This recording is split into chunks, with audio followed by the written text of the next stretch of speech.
Hi friends, French fry என் ஸ்டைலில் எப்படி செய்கிறது பார்க்கலாமா?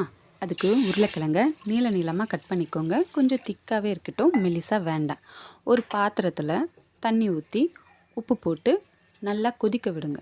நல்லா கொதிக்கும்போது நம்ம கட் பண்ணி வச்சுருக்க உருளைக்கிழங்க அதில் சேர்க்கணும். உருளைக்கிழங்கு முழுசாக வேக வேண்டாம், பாதி வெந்தால் போதும்.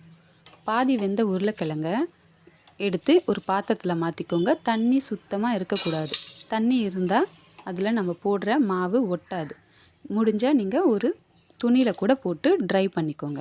ட்ரை பண்ணி வச்ச உருளைக்கிழங்குல உப்பு, சோள மாவு தேவையான அளவு போட்டு நல்லா கிளறிடுங்க. ஃபுல்லாக எல்லா பக்கமும் படுற மாதிரி கிளறி ஒரு பக்கம் இருக்கட்டும்.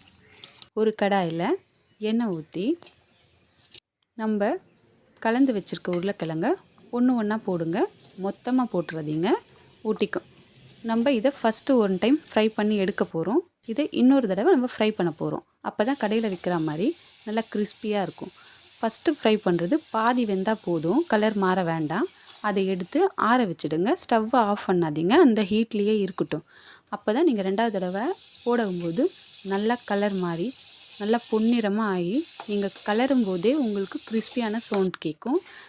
கடையில் விற்கிற மாதிரி க்ரன்ச்சியான ஃப்ரெஞ்ச் ஃப்ரை ரெடி. நாளைக்கு இன்னொரு வீடியோவில் பார்க்கலாம். தேங்க்யூ.